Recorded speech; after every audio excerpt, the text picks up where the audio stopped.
Miss Jones, kailangan nating kumilos sa lalong madaling panahon. Hindi natin maaaring hayaan na bilhin ng iba ang kumpanya. Sabi ng assistant sa mahinang boses. Huwag kang mag-alala. Hindi ako matatalo ni Albert. Mabagsik ang tingin ni Lorraine habang binabanggit ang pangalan ni Albert. Isang kislap ang sumilay sa kanyang mga mata. Nang sandaling tumingala siya, lumabas sa salamin ng kotse ang isang magandang mukha na tila mailap at kaakit-akit. Tinitigan ni Lorraine ang sarili sa salamin at sumilay ang ngiti sa kanyang mga labi. Albert, hindi mo ito inaasahan, hindi ba? Hindi mo ako nakilala nang tumayo ako sa harap mo. Pero okay lang. Malapit na tayong magkita ulit. Inaabangan ko talaga ang araw na muli tayong magkakasama. Naisip ni Lorraine sa kanyang sarili. Ganyan ba ang ugali ni Miss Jones? Hindi siya lalabas pagkatapos kong maghintay ng matagal. Pagkatapos iyong sabihin, napatayo si Albert sa kanyang upuan. Noong una, nag-aalala siya na ang kanyang sasakyan ay nasira. Kaya hindi siya nakarating upang mapirmahan ang kontrata sa oras. Gayunpaman, nang sumunod na sandali, may tumawag at nagsabi sa kanya na hindi na niya kailangang pumunta dahil may ibang kumpanya na nakabili. Nang marinig ang balita, hindi pinansin ni Albert ang paborito niyang sasakyan sa gilid ng kalsada at agad na dumiretso sa kumpanyang iyon. Nais niyang makipag-ayos upang mabawi ang karapatan sa pagkuha. Ang hindi niya inaasahan, gaano man kaganda ang kondisyon na ginawa niya, ay hindi susuko ang kumpanya. Tila desidido ang kumpanyang ito na makipagkompetensya sa kanya. Dumating siya upang makilala ang kumpanyang ito na hindi makatwiran. Mukhang alam na nila na darating siya. Dinala siya ng isang assistant sa reception room. At diretsyong sinabi na may importanteng bagay pa ang general manager na dapat asikasuhin. Kaya naman naiwan si Albert sa reception room ng mahabang oras. Paumanhin, ang general manager ay may pribilehiyo na kumilos ng mag-isa. Bilang isang subordinate, kung minsan, hindi ko lubusang nasusunod ang kanyang schedule. Hindi naging komportable si Albert sa malamig na tono ng sekretarya. Hindi ba walang kwenta kung maghihintay ako ng matagal? Bumuntong hininga si Albert. Nakaramdam siya ng sobrang inis, kaya tumalikod siya para umalis. Kailangan magpakita ng sinseridad ni Mr. Torres kung gusto niya akong makilala. Hindi mo man lang ba kayang magpalipas ng oras? Bago makita ni Albert ang taong nagsalita, kaagad na napawi ang galit niya sa kaakit-akit at kumpiyansang boses ng babae. At napalingon siya pabalik sa tunog ng high heels na umaapak sa sahig. Ikaw? Nang lumingon siya at tumingin, nakita niya na ito ay isang babae na may balingkinitang figura, na may hindi pangkaraniwang ugali. Sa sobrang gulat ni Albert, hindi siya nakapagsalita ng matagal. Hindi ba't sinabi ko na magkikita pa tayo? Nakakurba ang mga labi ng mailap na babae habang nakatingin kay Albert na may ngiti sa labi.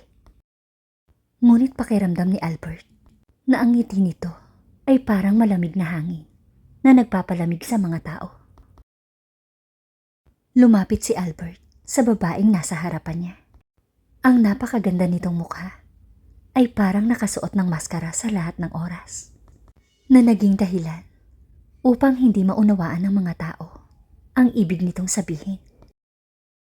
Paminsan-minsan ay sinusulyapan niya ang mga mata nito na may halong lambing sa tuwing tinatanggal nito ang sunglasses. Isang pamilyar na pakiramdam ang sumalubong sa kanya. Miss Jones. Muntik nang ibulalas ni Albert ang pangalan ni Lorraine. Hindi, dahil ang babaeng nasa harapan niya ay matalino at may determinasyon. Hinding-hindi ito maaaring maging si Loring. Nahagip ng tingin ng babae ang gulat na ekspresyon ni Albert. Bahagya niyang ikinurap ang kanyang mga mata at tumingin ng may kinang. Ang pagdating ni Mr. Torres ay talagang nagniningning sa aming kumpanya. Ngunit ako ay talagang abala. Pagkatapos ng lahat, natalo ko ang aking kalaban at matagumpay na nakakuha ng isang kumpanya. Ngumiti si Loring kay Albert matapos magsalita na parang nagdedeklara na siya na ang nanalo sa laro. Miss Jones, masyado kang magalang. Namangha talaga ako sa mga galaw mo. Nakialam ka talaga sa negosyo ng iba habang may appointment na sila. Pilit na ngumiti si Albert. Huwag kang mag-alala na baka mapintasan ka ng iyong mga kasamahan dahil sa paglabag sa etika ng negosyo. Dagdag pa ni Albert na parang nanonood ng magandang palabas. Etika, ang larangan ng negosyo, ay parang larangan ng digmaan at ang nagwagi ay ang hari. Tsaka hindi naman natatakot si Mr. Torres. Kaya ano ang dapat kong katakutan? Ngumiti si Loring nang sabihin ang huling salita. Ang makahulugan niyang pahayag ay nagpaawang sa labi ni Albert. Ano ang ibig sabihin ng babaeng ito? Alam na ba ng lahat ang kwento nila ni Loring? O maagang nag-research ang babaeng ito? Nagkatinginan ang dalawa at nakita ang talas ng mga mata sa isa't isa. Napaisip si Loring sa kanyang sarili. Albert, naranasan mo na ba ang magsisi sa ginawa mo noon? Pero may karma. Minsan, sinabi mo na kahit masunog ako hanggang maging abo, makikilala mo pa rin ako. Ngayong nakatayo ako sa harap mo, hindi mo alam kung sino ako. Hindi ko alam kung saan mo nakuha ang chismis na ito. Ngunit sa kasamaang palad, hindi ako kailanman naglalaro. Miss Jones, imbes na maglaro ka sa kompetisyon, mas mabuting umuwi ka na at alagaan mo ang iyong mga anak. Iyon ay mas magiging madali. Pipigilan na sana ni Albert ang kanyang galit. Pero nang makita niyang umarte si Loring, na parang pinagmamasdan siyang nagpapakatanga, nanatili siyang kalmado. Ayaw niyang magpatalo sa babaeng ito, kaya lumalaban siya. Bahagyang napaisip si Loring. Mga anak, natawa siya sa sinabi ni Albert. Gusto talaga niyang magkaanak. Pero nakakalungkot na pinatay ang anak niya at nasa harapan niya ngayon ang pumatay. Ang sikreto sa puso ni Loring na ayaw niyang banggitin ay inilabas ni Albert. Ang nagwagi ay ako. Hindi mo ba naiintindihan, Mr. Torres? Sa halip na pag-usapan ang tungkol sa mga etikang iyon, isipin na lang kung paano haharapin ang aking susunod na kompetisyon. Don't use morality as a shield like a loser. Bigla na naman siyang inatake ni Loring. Hindi maintindihan ni Albert kung bakit ganoon na lamang kalupit sa kanya. Ang babaeng 2 beses lang siyang nakita. Talagang confident ka, Miss Jones? Pwes, hindi pa tayo tapos. Let's wait and see. Galit na galit si Albert dahil maraming beses siyang natalo habang nakikipag-usap sa babaeng ito. Natalo ka rin, Albert. Nang makita ang kayabangan ni Albert na nauwi sa pagkainis, huminga ng malalim si Loring. Gayunpaman, hindi niya naramdaman ang kasiyahan ng paghihiganti sa kanyang puso. Hindi niya kailanman naisip na tirahin si Albert. Kung kaya lang niya, mas gugustuhin niyang wala sa kinalalagyan niya ngayon. Ang gusto lang sana niya ay siya ang babaeng nakatayo sa likod ni Albert. Gayunpaman, hindi maaaring maging malambot ang puso mo, Loring. Huwag mong kalimutan kung paano kanila sinaktan at ang iyong anak. Kahit pagkatapos mong mamatay, hindi sila makapaghintay na magsaya nang walang anumang pagsisisi. Isang boses sa isip niya ang nagsabi sa kanya.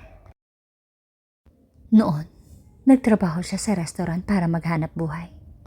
Ngunit nang malaman niya na si Albert at si Cherry ay lumalabas upang maghanap ng kasiyahan, ang kanyang mga hinaing at hindi pagpayag ay sumiklab sa isang iglap.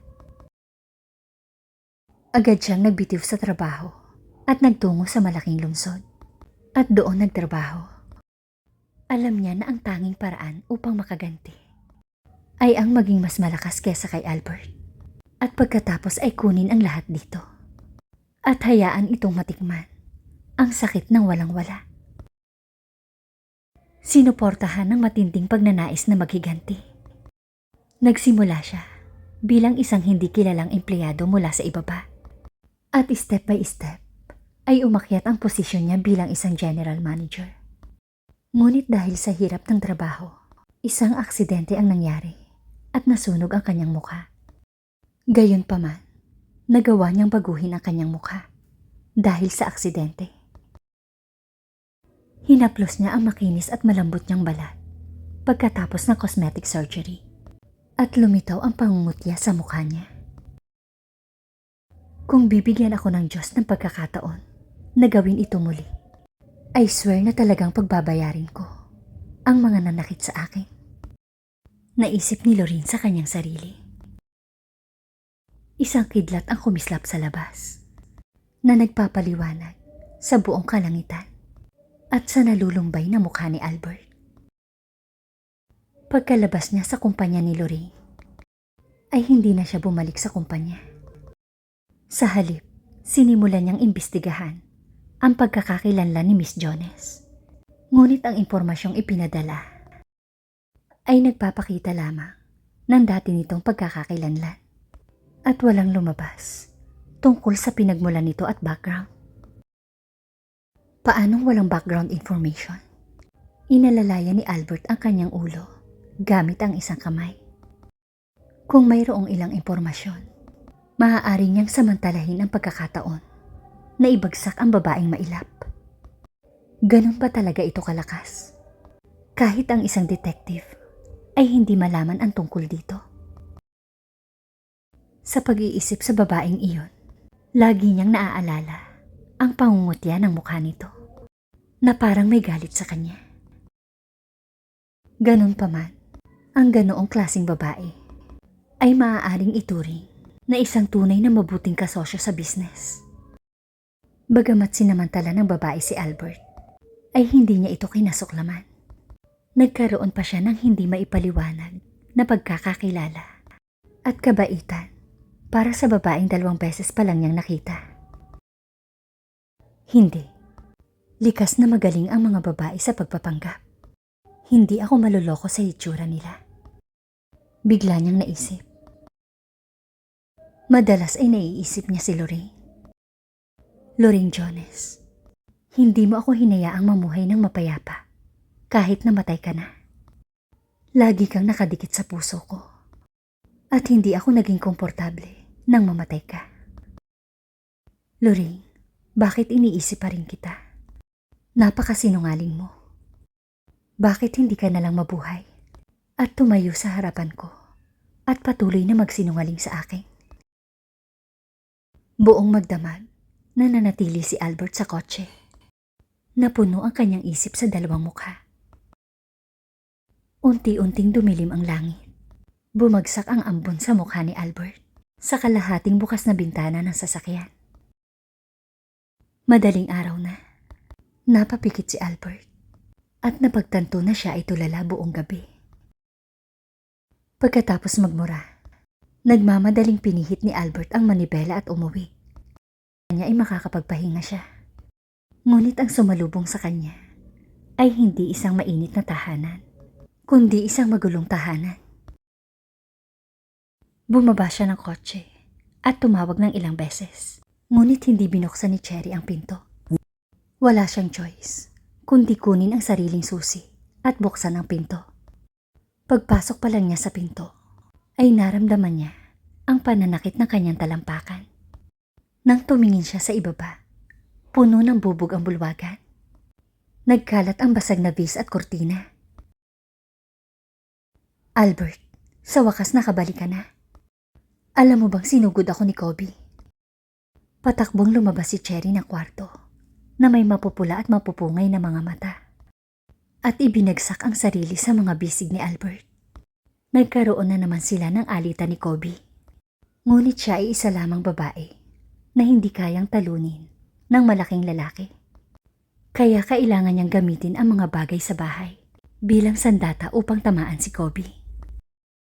Naisip niyang pwede niyang samantalahin ang pagkakataon para isisi ang lahat kay Kobe at sabihin ginugulo na naman siya nito.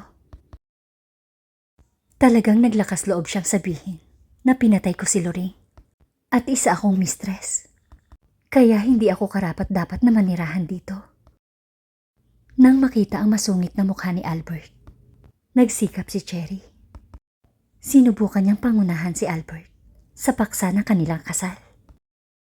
Matindi ang paghihirap ni Albert kay Lorraine at naalala niya ang nangyari noon. Nakaramdam siya ng sama ng loob. Pagdating niya sa bahay, ginulo siya ni Cherry. Pagod na talaga siya. Kahit anong drama ni Cherry, ayaw niya itong suyuin.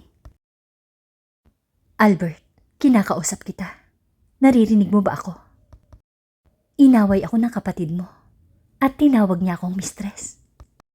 Kailan mo ba talaga ako pakakasalan? Albert, ayokong matulad kay Lorraine. Tumahimik ka. Hindi na pigilang mapasigaw ni Albert. Sabay na natulala ang dalawa.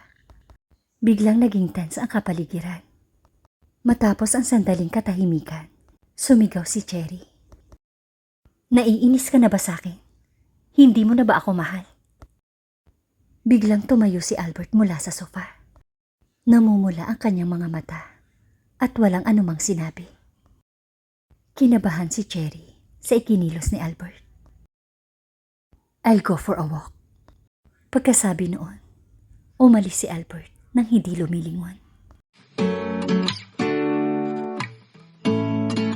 Thank you guys for listening and watching. Seeing eyes of mine.